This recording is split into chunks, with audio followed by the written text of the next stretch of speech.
everybody. I'm Larry Ridley, and this is Madden 17 on EA Sports. One team comes in off a victory.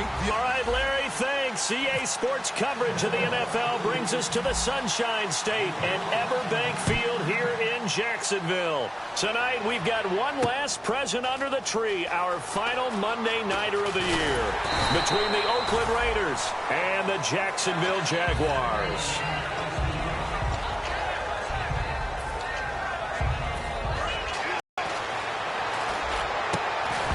He couldn't quite hold it. Got hit. Ball pops out. Incomplete. And Mr. Cooper, Amari, a headliner in this offensive unit. Brandon, it's rare that you get guys so polished coming out of college, but Amari Cooper has carried himself like a pro probably since he was 6 years old. He is a terrific talent. Offense looking to avoid a 3rd and long. It's 2nd and 10. Now Cook. And he comes back with one complete. And down he goes, but he takes it up to the 40. He goes for 18 there as the drive will continue. Almost not fair. The big guy running the corner route, being able to lean and push and get to where he wants. So how do you stop it? A lot of times you want to have a linebacker on him, a bigger body guy who can handle him physically. But a lot of times that doesn't work as well because his quickness often wins the route. 11 yards on the pickup, and that'll be good for an Oakland first down. Let's just go ahead and state the obvious. You're going to want a big game out of that guy. Big-time run to get things started. But even more importantly, coming in on the road, trying to silence the crowd, take them out of it a little bit, slow down the emotions of the game, and get yourselves under control and feel like, yeah, we're going to be okay on the road. They just do get the playoff as he'll look to throw. He's going to air one out. So they took a shot. I loved his versatility. The big question mark, is he enough of a ball hawk? Didn't have very many interceptions in college, but boy, he does everything else that you want. Runs, hits, wraps up on his tackles. He's going to start on the corner for the Jaguars. And there's a completion to the tight end. And look at the size of these players nowadays. At that spot, 6'4", 6'5", and up. A lot of guys used to be basketball players. Somehow came back to football.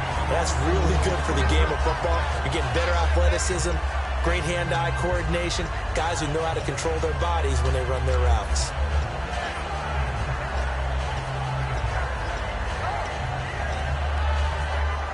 And on 2nd and 10 now.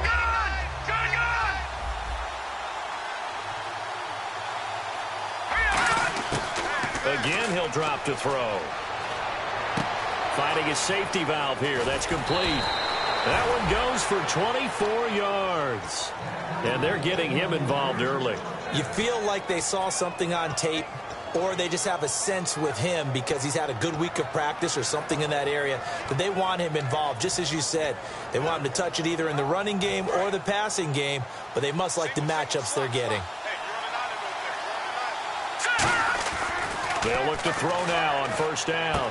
This will be caught just inside the 10. And he'll take it into the end zone for a Raider touchdown. DeAndre Washington, his 5th touchdown now on the year. And the Raiders drive right down the field and score on the opening drive. And he's able to put it through. On is the Raider kickoff unit now as they will send this one away. This will be taken to the back of the end zone. And no thought to bring this one out. He'll just go down to a knee, and he'll take over at the 25.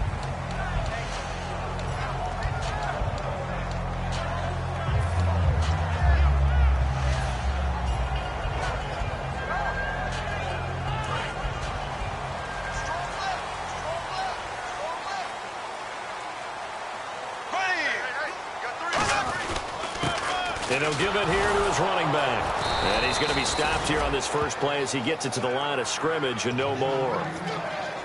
It's a loss of a yard there, and now 2nd down. Okay, let's just make this one simple. We know that the running game is not their thing, but they can't just throw it on every single down without expecting some real heat from the pass rush. And the offense behind the chains here a touch on 2nd and 11. On 2nd down, here's Bortles. And he'll be hit as he releases it And that'll fall incomplete. Now look at the starting unit, and here's to you, Mr. Robinson. Oh, I like that one. Allen Robinson, I love coming out of Penn State. Everyone kept telling me he's not fast enough, and I kept pointing to the film and saying yes, but he catches everything. He's definitely a threat. And it looks like we've got a dime set here defensively. 6 DBs in the game. Throwing his Bortles on third down.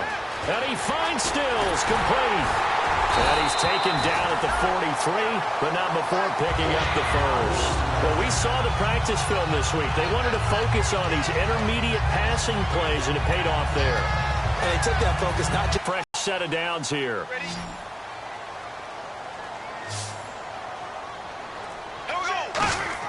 Bortles now on first down. On the right side, this is Miller. And taking it across midfield and inside the 45. It's a gain of 14 there. And it'll give the Jags a first down. Possible run anticipation here as the D-line sandwiches together. I like watching the wide receiver screen because it's a real teamwork play. Because guess what? The guy catching the ball, he'll get all the credit. But how about the people have to block in front of him, either fellow receivers or offensive linemen? That makes that play a really nice timing play, and sometimes it can break big. Well, clearly one of his advantages as a passer is his height, sit back in the pocket, fired over the middle. That makes things tougher defensively, doesn't it? It really does, because your goal is to move the quarterback off his initial spot when he gets his drop back completed. But when you have that type of height, he can stay in there if he's willing to take the hits and just fire over the top, which saves him time and actually completes a play a little bit quicker than it normally does for a quarterback who has to slide and find open space to throw. Throwing now is Bortles. And now they're inside the 10 as he's brought down at the 9. 4 yards on the pickup, and it'll be a second down. And we take a look now at the defense for the Raiders. Malcolm Smith may have entered the league without a lot of fanfare, but how about it culminating with an MVP award in the Super Bowl? On play action, it's Bortles. And he can't corral it. Maybe a big missed opportunity there defensively in the end zone. And now third down. A missed opportunity for an interception would have killed off a drive. They had a chance there to finish things off. Didn't get it done. I guess that's why a lot of those guys do not play offense. So it's 3rd and 6, and this will be the 8th play of the drive. Again, they'll throw with Bortles. He's going to flip one out here to his running back. And he'll be brought down this time at the 5-yard line. It'll be a gain of 4, and that's going to bring up a 4th down. So much about offense is what you call hidden yardage. You know, you throw the ball to someone, they catch it, and then they can make a big play. You know, they create a play, run after catch. They did a really nice job there of limiting that and keeping him from a first down. Yeah, stopped him in his tracks. So give them 3 there. A good drive gets them inside the 5, but they couldn't punch it in. And credit this defense, too. That was the old bend but don't break approach, but it kept the offense out of the end zone. This is fielded a couple yards deep. And last year, that would have been a net gain of 5 on the return. This year, he stopped where he would have been if he had taken a knee, and that's at the 25.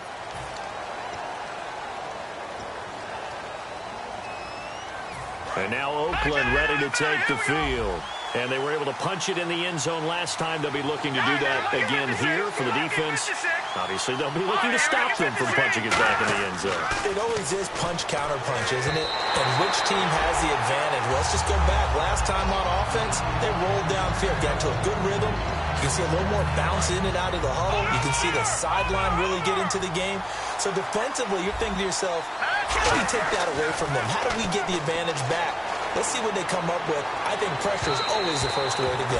You love pressure. I love it. We'll see if they dial it up this drive. Good job by the O-line. Quarterback had time to go through his checks. That's one you need to take advantage of. A perfect situation, and they're unable to take advantage of it. When you have that much time to scan the field, you have to find an open receiver. All right, here we go. The slot man in motion right. And they'll send the slot in motion left. Throwing, Cook. And incomplete here on 3rd down.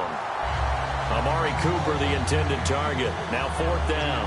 And he's certainly not a guy that drops that football very often. Indeed, because that's a bit of a surprise. I know he's in the middle of some traffic and people, bodies all around him, but he usually has the focus to haul that one in.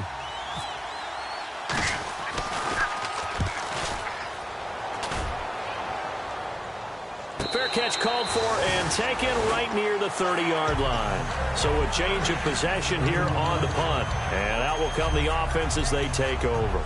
Here comes the Jaguars offense as they get set to go again. And they had 3 points last time, but they didn't want 3 points because they were well within range of scoring a touchdown. We'll see if they can do better now. I'm with you on that one. Let's just go ahead and be frank about the whole thing. The only one happy about the 3-point kicker. Exactly. He put it through the post. That's going to help him at contract time. But that offense, they're thinking, let's get in the end zone this time. I don't know if that helped him at contract time. You could have kicked that one through. I don't know about that. Toe bash. I don't know about that. Super toe.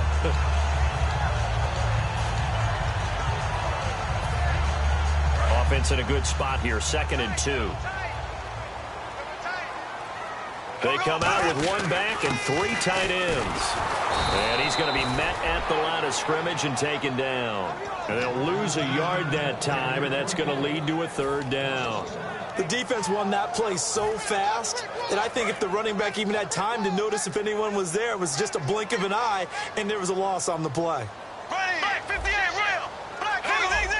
They come up in an offset eye. They'll give it to him right up the gut. It'll go as a gain of 6 that time, and it moves the chains as well. I don't know about you, but that almost felt like old-time football there. 3rd and 2 is not necessarily just a running down anymore. A lot of times they want to throw the ball. They went back to the roots and powered forward and got the 1st down. So here we go, 1st and 10 now. And the D-line pinching together, must be expecting the run. Now a handoff here to his running back. And he is met at the line of scrimmage, and he goes down right there. That's going to go as a loss of a yard, and it'll be 2nd down. And the offense there, the O-line, everybody really on offense, they were just manhandled at the point of attack. Yeah, you could pretty much call them all out, couldn't you? And almost by name, right? That was a very tough sequence for the offensive line. But how about that defensive front creating a new line of scrimmage and creating a lost yardage possibility? Alongside the former defensive back Charles Davis, I'm Brandon Gaudin. It's Jaguar football as we begin quarter number 2, but they face a 2nd and long to start things out.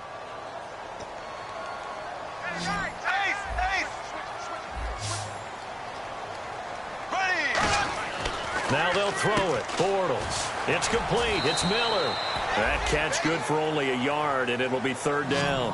When you're playing a quarterback with some experience and some moxie, you enter the danger zone when you decide to blitz him, because if he's able to diagnose as he did on that play, he can hurt you downfield. He reads defenses so well, doesn't he? He really does, and the best part about that play for him, I don't think that was his primary target. I don't think so either. I think he had the read, figured out where the blitz was coming from, and went to a secondary target for a really nice gain.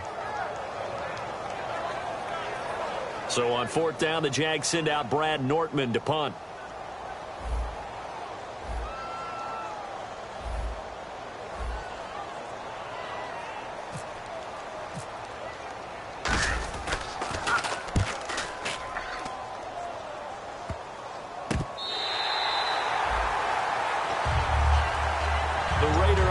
Now making their way toward the huddle. And on the last go-around, they really couldn't get anything going. They had to punt from deep inside their own territory, which means you're going to lose the field position battle as a general rule. What they're looking for now is a little more consistency, move the ball at least a few times on offense, get a couple of 1st downs, and hopefully flip the field. Yeah, just something to build off of. That's what they're looking for here.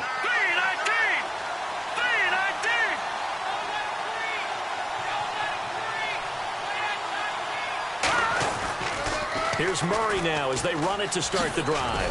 Ooh, with a juke. And he'll get this one up to about his 14. 2 yards on the carry there. It'll be 2nd down. That's a good play by the guys on the defensive side of the ball. Held him to a gain of 2. And that changes the playbook a little bit now for the guy calling plays. 2nd and 8. Now he's got to probably think about going to the air instead of maybe staying with the ground game. Amari Cooper, his intended receiver. And that takes us from 2nd to 3rd down.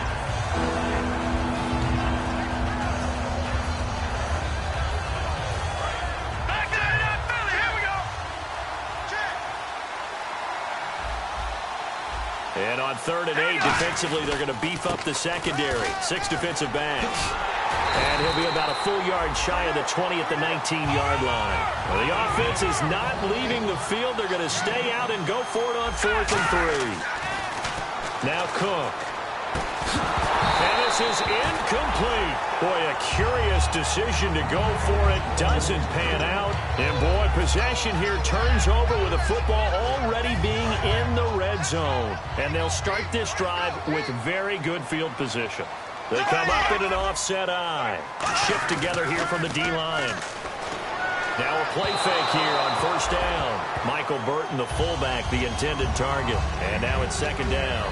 How many times when we see an incomplete pass, we just look at the receiver and say, should have caught that one. That was a drop, and we just put it on the offense. How about a little credit for the defense there? They just forced an incompletion. Yeah, especially after starting in a tough spot defensively, but a good start there on 1st down. That give them a little extra confidence there, starting, as you said, in a tough spot and being able to make a play on 1st down. Give him 4 on the ground there. They're now left with 3rd and 6.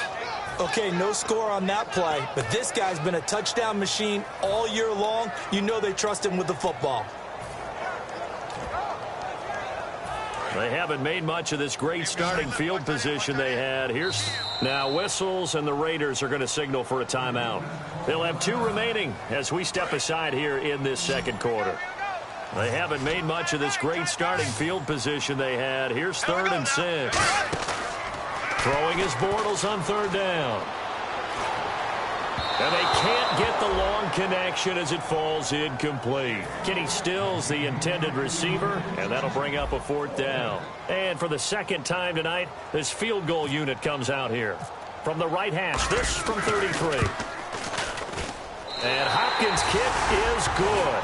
And they'll get it back within a point at 7-6. So the drive stalls out, but they are able to put 3 points on the board. Yeah, just a yard or 2 shorter than an extra point, so no problems converting there. That's fielded in the end zone. And he elects not to bring this one out as his guys will take over at the 25. And now Oakland ready to take the field. And on that last drive, went for it on 4th, turned it over. A good job by their defense, though. They held them to 3, but this offense, they've got to be a little bit better, a little bit more careful here. And sometimes when you see these calls on 4th down, when they decide to go for it, it's not necessarily the coach saying, I believe in my offense. Sometimes the coach saying, I believe in my defense. I can afford to go for it here, because if we don't get it, I don't think we'll give up more than 3. And that's exactly what happened there. I do. I think that he had that in his mind going into the game, that I'm going to be aggressive on offense because I know I've got a defense that can hold up their end. 2nd and inches is oftentimes. He'll look to throw. He rifles one that's intercepted. Picked off by Tahir Whitehead. And his guys are going to take over at their own 48-yard line. The Jaguars offense now heads back onto the field. And last time able to get 3. It's not what they wanted. They wanted 6, but they got at least something. They mustered something out of the drive. They'll take it. I like the way you've described it. Not ideal, but they'll take it. Anything to put some points on the board. But this time on offense, they don't even want to see the field goal kicker trot on the field. They want that ball in the end zone. Yeah, they'll be going for 6.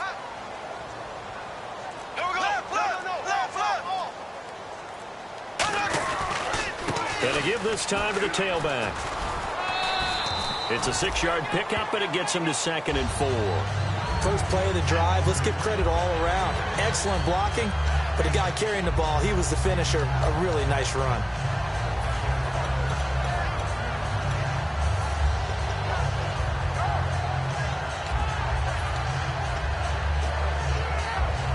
See if they stay on the ground for 2nd down. Possible run anticipation here as the D-line sandwiches together. They'll give it to him right up the gut. And through a hole before it can close down. That's some of the benefits of that speed, not just outrunning people in the secondary. That led to a really nice game. And a quick throw here, that's complete. Give him a couple on the catch. It's 2nd and 8. The goal of a wide receiver screen is get enough blockers in front to create a wall and let him pick his spot to run the football. How about the defense there, swarming to it and not allowing that to happen? Did not let him get downfield. That's caught. It's Thomas. And he doesn't quite make it. They do stop him, but he gets it all the way down to the 1. When the big guy rumbles down the center of the field and he gains leverage on a guy trying to cover him, it is really, really tough for the defender to get through him to make a play on the football. That's why guys love to throw that route down the middle, throw it deep, and let the big guy go get it. They come out. Now Bortles thinking twice about their offensive setup. He's going to take a timeout. They'll have 2 remaining as we step aside here in this second quarter. They come out with 1 back and 3 tight ends. Bortles will keep it, and he'll take this into the end zone. Touchdown, Jacksonville. Blake Bortles scoring on the sneak from a yard out, and the Jaguars have taken the lead.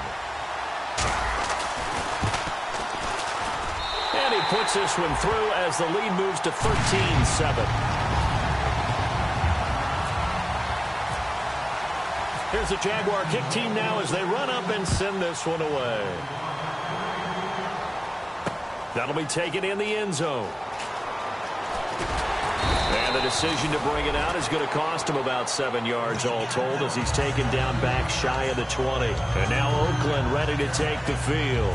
And following the interception, just any interception, are you a little bit more cautious when you start that next drive, or no, you just throw that out the window? I think you are. I don't think that there's any way you can run back out there and go, totally didn't affect me. Let's just go ahead and be loose with the football again. You're going to take care of it, but you have to be careful about being too cautious because now you can't run any offense at all. Still want to attack. We'll see how they attack him here.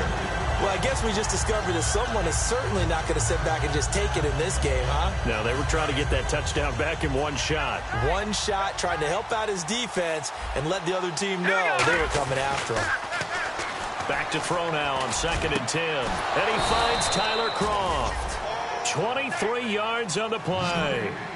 And there's another completion to the tight end. And let's face it, it is hard to overthrow a 6'6" target. It is indeed.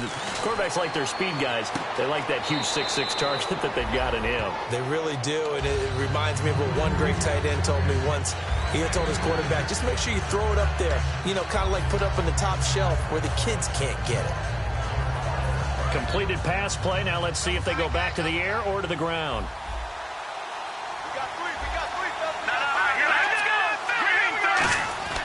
Back to throw again. He's got his tight end on the corner route. It's complete. That one goes for 13 yards, and it moves the sticks. Partner, it's a lot of fun watching the NFL now, isn't it? Because when the big fella runs routes, it used to be when we were kids, he'd run about 3 different routes, and that was it. Now you can run anything and catch the balls we just saw there. Partner, we know today's NFL is really built around the guy throwing the football. But these short runs, they still pay dividends because they can take their toll on a defense, and they can add up as the game goes along. You control the clock, you control the ball, and that way you often control the game. Partner, he was going through his progressions. Not there, not there. After the 3rd one, he decided he better pull it down and run for it. And he slides down and avoids the hit for good measure. And it looks like this will likely be the last play before we hit the 2-minute warning. Let's see if they can sneak one more good play in before the 2-minute signal.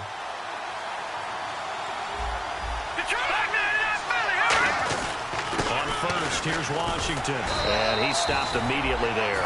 Just a yard on the first down carry, so it's 2nd and 9. A 1-yard gain can look like a disaster. It all depends on how the game is going. Is it a series of 1-yard gains running the ball? If that's the case, you might have to start thinking about throwing it a little bit more. But if it's just the occasional 1-yard run, hey, congratulations to the defense. They won that one. Come back and get them the next time. And they're going to hurry back to the line now. On the give, this is Washington. And he's going to get this one down inside the 15.